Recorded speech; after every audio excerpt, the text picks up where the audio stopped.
Em nome do Pai, e do Filho e do Espírito Santo. Amém. Louvado seja o nosso Senhor Jesus Cristo. Queridos irmãos e irmãs, o Evangelho de hoje se encontra em Mateus, no capítulo 13, e aqui o Senhor relata uma pescaria. Nesta pescaria, trazendo a rede para a praia, os peixes vão ser separados. E então o texto bíblico nos diz: quando está cheia, os pescadores puxam a rede para a praia, sentam-se e recolhem os peixes bons em cestos e jogam fora os que não prestam. E assim acontecerá no final dos tempos. Então os anjos virão para separar os homens maus dos que são justos e lançarão os maus na fornalha de fogo. Aqui a palavra do Senhor é muito importante para os tempos atuais, quando nós temos a tendência de apresentar um evangelho ou uma teologia católica, inclusive, marcada por um sentimentalismo tóxico, no sentido em que, numa distorção, inclusive intelectual, se diz que Deus não poderia ter criado o inferno. Isso nega a nossa fé, nega os concílios, e que o Senhor jamais poderia colocar um filho seu no inferno. O que nós devemos considerar, e isso realmente é uma teologia alta, no sentido de não difícil, apenas uma teologia realmente inspirada no alto e não olhando para as coisas da terra, não pelo sentimentalismo de um coração humano dependente e carente afetivamente. O que nós temos numa teologia do alto é a consideração que a escolha do inferno não é de Deus, a escolha do inferno é nossa.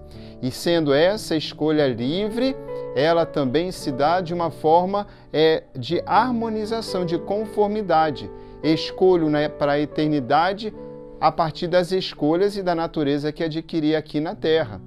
Bom, é assim que, considerando a nossa vida, temos que trazer bem claro em nossas mentes que as nossas escolhas trazem consequências, elas trazem efeitos e que não apenas nos afetam pelo pecado, como também no desenvolvimento das virtudes e dos dons do Espírito Santo e dos talentos humanos que trazemos, mas a partir desta realidade que vamos adquirindo, vencendo uma certa inclinação da natureza, podemos, ao invés de superar e manifestar a presença do Senhor no mundo, nos configurando paulatinamente ao Senhor Jesus. Isso fizeram os santos. Nós olhamos suas virtudes, o quanto se parecem com Jesus e quanto nos atraem nos seus particulares, nas suas características pessoais, que podemos seguir a dimensão inversa. Ao invés de seguirmos o esboço da imagem de Cristo em nosso coração, a imagem do Filho de Deus, porque nós também, filhos e filhas adotivos do Senhor, com o Espírito Santo devemos nos configurar, nos tornar semelhantes ao Senhor. Ao invés desta medida alta, podemos escolher seguir os nossos instintos, as nossas paixões. Bom, nós estamos no tempo de mudança.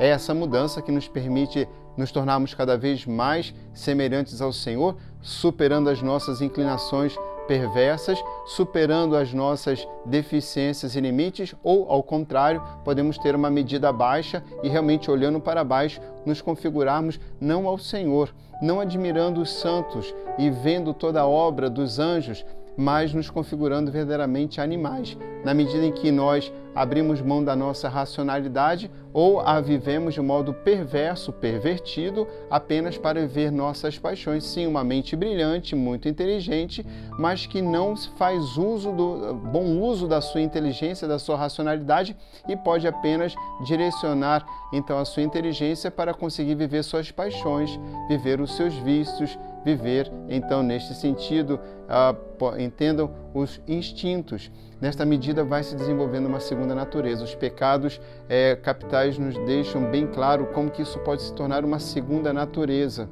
Ser uma pessoa vaidosa, não apenas por fora, mas tendo ferido a minha alma de tanta exposição à vaidade, ao orgulho, à ira. Posso ter um temperamento inclinado à ira e posso trabalhar isso com grande esforço, virtude e graça de Deus e adquirir a habilidade de um homem manso. A minha natureza me inclina para um lado, mas o Senhor me atrai para o alto.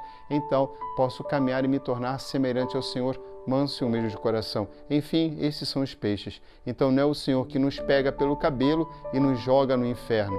O inferno é a última obra de misericórdia do Senhor. É a escolha que fizemos, nada mais e menos do que a repetição do que já vivíamos aqui. É desta forma que nós somos chamados a fazer a escolha agora, no tempo da mudança, o tempo da conversão, o tempo da transformação. de sermos homens segundo o coração do Senhor, mulheres segundo o coração do Senhor. Este é o tempo da graça. Assim nós temos os peixes bons e aqueles que não prestam. Há muitos que falam que o inferno não existe, esses mesmos são muito rápidos e prontos a chegar ao Evangelho de Mateus e falar sobre a questão da dinâmica do amor, da caridade, da ação social.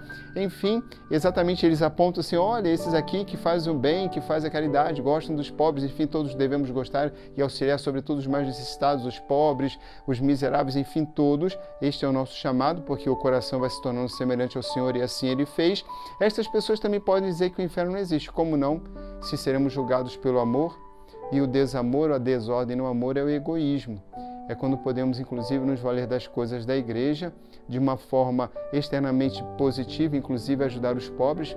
Penso aí em tantas obras de caridade cuja motivação não é ajudar a pessoa do outro e nem ver nela a própria pessoa de Jesus, mas na verdade é apenas encontrar um meio para alcançar um outro objetivo. Isso é perverso. Então, mas Deus conhece o coração. O que nos importa é certo neste momento com a palavra é: se fosse hoje eu nesta rede, os anjos me levariam para o céu ou me jogariam no fogo do inferno? O Senhor esteja convosco. Abençoe-vos o Deus Todo-Poderoso, Pai, Filho e Espírito Santo. Amém.